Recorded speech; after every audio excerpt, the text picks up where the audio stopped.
Good morning, Year 10, and welcome back from the Easter holidays.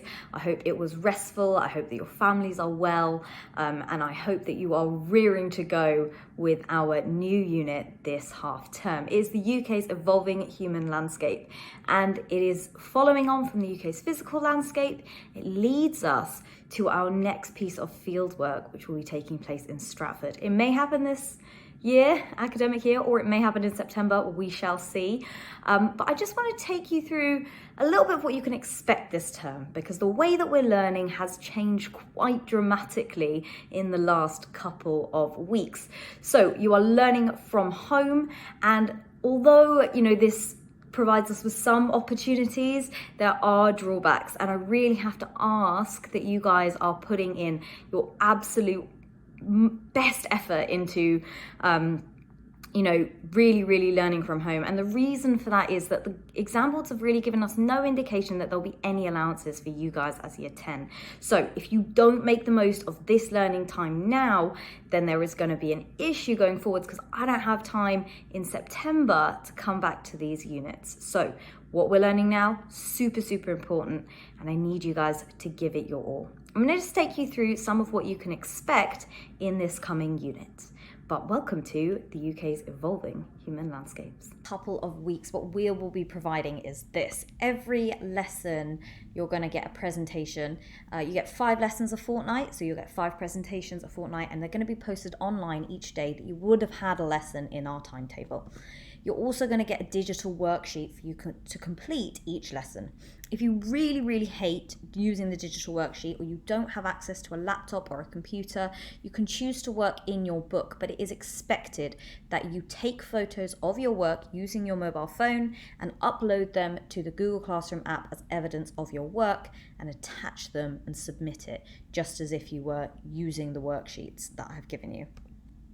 You're going to get a video, a bit like this, discussing the key points in each lesson. I'll take you through the beginning. I might take you through some of the particular explanations, but I won't be trying to make the video a whole hour long, because that's much too much. Feel free to pause and forward and rewind and, go through all of that at your own pace. There will be also a little weekly retention quiz to ensure that you are revising and retaining your knowledge from previous units. This is really important. We don't have the sort of easy ability to do starters in the same way, those little quiz questions going back over previous units. So each week we're going to give you one little quiz, which will come out separately, and you are expected to do that, okay? It's always going to be stuff we have learned already. You're going to have access to the textbook through Caboodle. You've already got this. If you've never used Caboodle before, I'd be shocked. But if you haven't, then there are a couple of instructions coming up later in this lesson. But it's just over here. It's this textbook with the sort of world and the panther on it. And your Caboodle logins are pretty easy to reset if you've forgotten them. Your homework is going to continue. Now, Miss Shake's class and Miss Paul's class, you have been given all of your homework before the Easter break as something for you to do over the Easter break. But we will be marking them in lessons just as we always do. And so at the last slide in each lesson is the homework task. It is always due for the following lesson, okay? We will put the digital versions of it up, but I also made a big effort in the last week before the school closed to hand out those homework packs, and I posted them home as well. So no excuses on the homework front, please. Okay, let's go. So the UK's Evolving Human Landscape. Obviously you're watching this video now. Thank you so much. You need to watch this video. And then you're going to do a digital version of the progress tracker, which is a quiz. It'll come out in a separate little assignment so that we can keep track of it. Okay, can you click on that? Decide how confident you feel with each of the aspects of the progress tracker. They're, not particularly complicated necessarily, but you don't necessarily need to know all of them. We're right at the beginning of this unit. You've got plenty to learn, so don't feel afraid of marking those as quite low. Okay, so then you're going to update the progress tracker for the UK's Evolving Physical Landscape. Now that was in your book. Our introduction today is thinking about rural versus urban areas, and this is going to make a interesting lesson about comparing those two areas. I want you to start off with, please, with two definitions: the urban core and rural peripheries. Now, the urban core is urban areas, cities, okay, and they have particular characteristics, but I just want you to take a moment to think about these two phrases. We should already know that urban areas are cities and rural areas are the countryside. But when we talk about a core area or a periphery area, what do we mean by that? Now, in my definitions here, I've got their characteristics. The urban core, our cities, are likely to experience greater growth, more investment, and net gains of migration. People move there, okay? And really then, when we're describing these places as a core, what we're kind of saying is they're like local centers. They kind of draw everything around them into it. They draw more investment. They draw in people. They bring in growth. And that kind of makes them a focus, a center, or a core of our UK human landscape. When we're talking about rural areas then, when we say that they're on the periphery, we kind of mean that they're on the edges. And sometimes this does mean that they get neglected, that they get ignored, or they're not paid enough attention to. We're saying that they've got fewer people per area, low population density, and they suffer often from a lack of investment and outward migration, people leaving from younger generations, often to move, of course, to the urban core. Okay, so that word periphery, where do we hear it in another context? Okay, does anybody think that they can recall where else we hear this word periphery? Okay, it generally means the edges or the outside of something. You may have heard of peripheral vision. When you see something out the corner of your eye, that is your peripheral vision. Okay, so let's keep going. So our first task, I want you to look at the images on the following slides, and I want you to give me at least one or more key phrase for each image shown, okay? In your worksheet, there is a table with numbers in, and I want each of those cells in your table to include your word or your phrase for each image shown. So for instance then, if we're looking here, if we look at example photograph number 9, we might say it's in a remote location. We might say it's isolated, okay? If we were looking maybe at picture number 5, we might say, okay, well, you know, it's quite natural. It's very green, perhaps. I want your words and associations, please, phrases, especially geographical key terms, okay? In there, in that grid, please. You've got these 9 for rural photos, and then these 9 for urban photos, because that is what we're doing. We are comparing them. Pause the video, take a moment, do that task for me, please.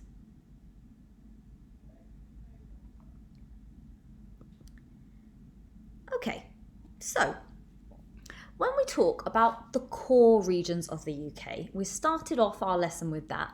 What do we really mean?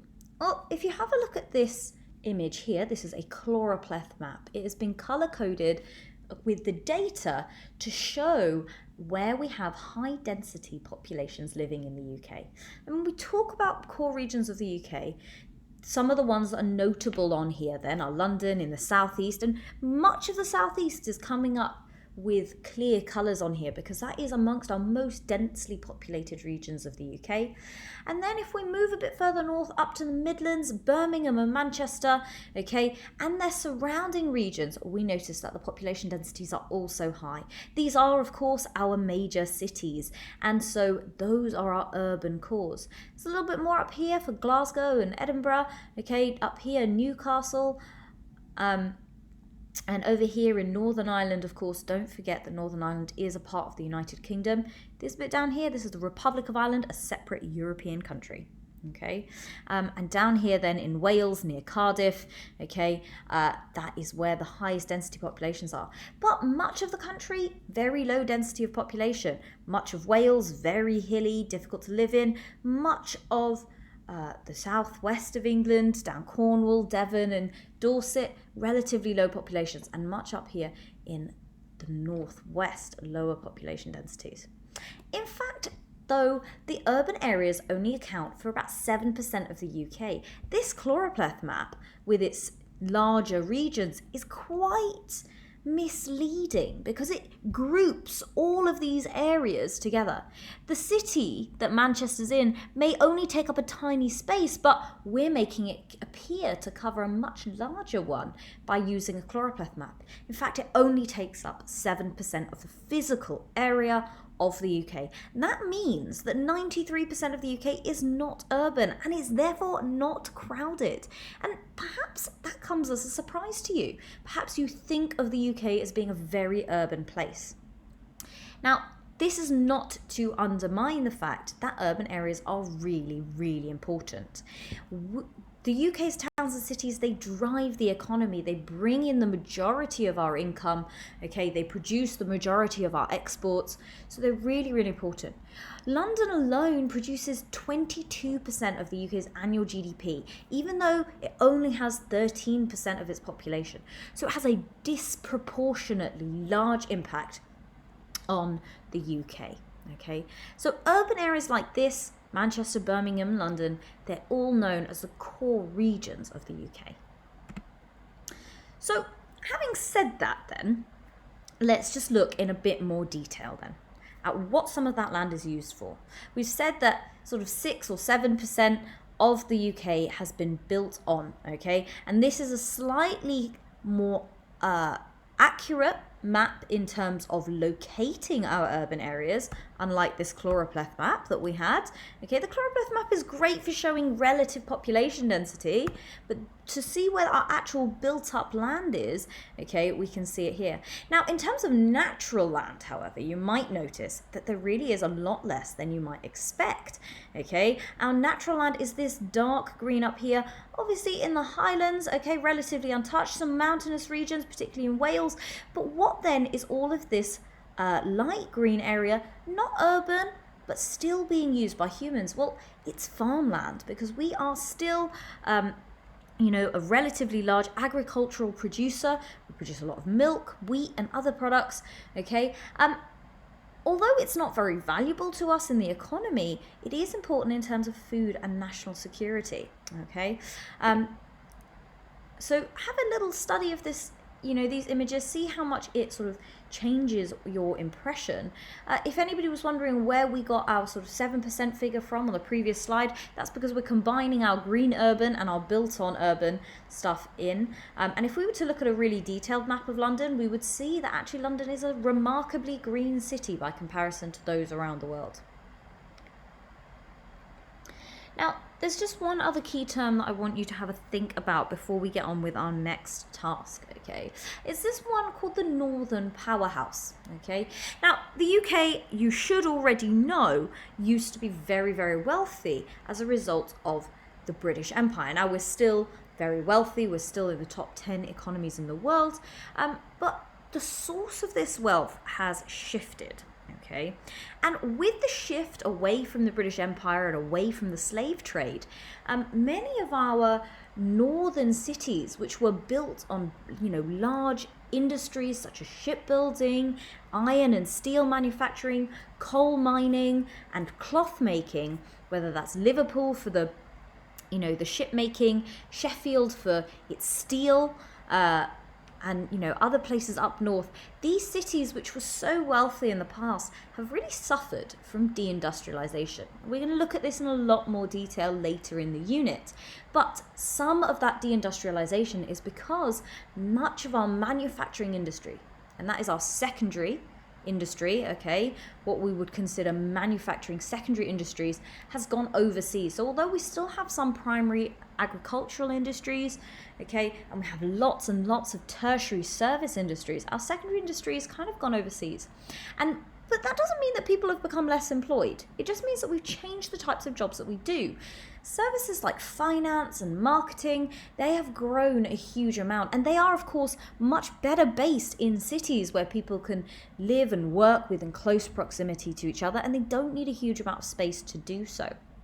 Now, of course, that has improved our cities, it's increased migration to cities, but for Manchester, Liverpool, Sheffield, Leeds, York, Newcastle, all of these other cities, they've had to cope with this major shift, okay, away from the industries that they were founded on, and that has caused some problems. Now, although London is a huge, economic centre for the UK, okay, it is still, balanced out by the core region, which we're going to call the Northern Powerhouse. So if we even go back, okay, to this map here, this is of course showing us our Northern Powerhouse. It shows us Manchester, Leeds, Sheffield, and Birmingham's just slightly down from here, okay, but that is what we would have. So sometimes we use this term Northern Powerhouse for this region because it really has a lot of potential to drive the economy of Northern England. Okay, maybe this potential hasn't been maximised as much as we might like in the past, but it is getting there.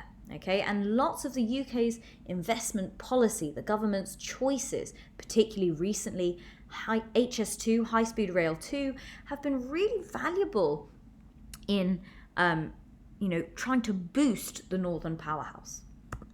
So, your second task I've talked quite a lot now. Okay, what I want you to do, discuss, based on what we've discussed so far and your own knowledge, I want you to complete the table to compare the characteristics of the UK's urban and rural areas. So, what have we said about the UK's urban core? What have we said about the UK's rural periphery in terms of population density? Which one has a higher population? Which one has a lower population? The age structure, what do we say about the urban core? Where do many young people live? Where do you think many of the old people live? Where might families with children live? Okay, what did I talk about in terms of jobs, economic activities? Get on with this task for me, please. And when you are ready, do the whole task by yourself, please, first. And when you are ready, you can look at the answers on the next slide.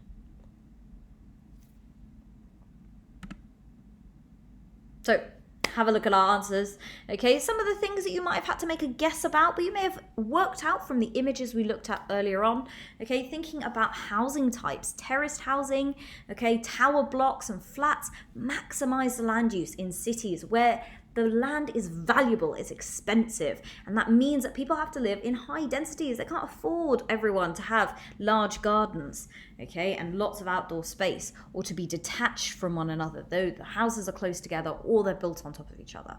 In terms of services, you may have had to guess this, not so many clues from the images, but if you're thinking about a major city like London or Manchester, you've got a wide availability of services. You might have specialist healthcare. Here, GOSH, is Great Ormond Street Hospital, and I'd expect most of you to have heard of that. It's a hospital that specialises in care of young people and children, okay? Now, to find a hospital that only treats children and no older people whatsoever is quite a specialist service.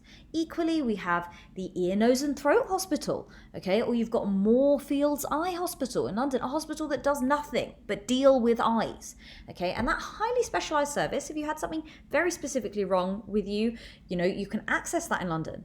Now, if you were living out in the countryside in Norfolk, you can still use GOSH, or you can still use, Moorfields Eye Hospital, but it's a long way to travel. You would only do that if your local services, your local hospital couldn't help you with that treatment. Okay, perhaps if you were a foreign national or you're a migrant, you might need your embassy. Now, there are not embassies everywhere in every town and city in the UK, especially not in rural areas. They tend to be based in the major cities. Okay. In terms of transport, we can expect that there's a high density transport network in urban core areas. But in rural areas, you might be waiting quite a long time to get infrequent buses or even travelling on a train that goes from town to town, rather than the kind of tube system that we have in London where, you're travelling maybe a mile between each stop. But, in central London, some train stations, you can see the next stop from the one you've just got on at. Okay, so it's really not that far. Right, task 3. This, at the beginning of the lesson, I talked to you about Caboodle, okay? And if you haven't used Caboodle before, then you are going to have to get used to it now. So Caboodle is the website that gives you access to a digital copy of your textbook. You go and type in Caboodle, please. Okay, you need your login. Your email address is your school email address, and our institution code is JO1. Okay, I want you please to answer question 1 on page 161, which is this one here, using figure 2, describe the population density of the UK's 4 countries, England, Scotland, Wales and Northern Ireland. And then answers question 2 and 4 on page 163. Now, please don't forget that you need to read page 161 and 163 before you answer the questions. Otherwise, you're going to get it wrong. Okay? So off you go with that. If you really, really are struggling, the figures, the maps that you need to use to answer those questions, okay, figure 2 and figure 1 from 163 and figure 2 from 161 are here on this slide. So you just got a really nice close-up image of that. Okay, that's to help you answer those questions. Assuming that you are now done with the questions from Caboodle, let's have a look at some answers. You will find all of the answers to the questions we ask you on our PowerPoints. However, I need to emphasize that you need to try them yourself. Please, please, please don't just copy them out, because there's not as much learning in there at all if you do that. So here are your answers. Have a little look through those. Okay, and there's a little bit more there for your exam style question. Don't forget, please, that you need to be completing the homework. Perhaps you did it over the Easter break. If you didn't, this is your chance. Do it for next lesson. If that's tomorrow, that's tomorrow, okay? Let's get it done, please. Guys, have a wonderful afternoon, and I will see you tomorrow.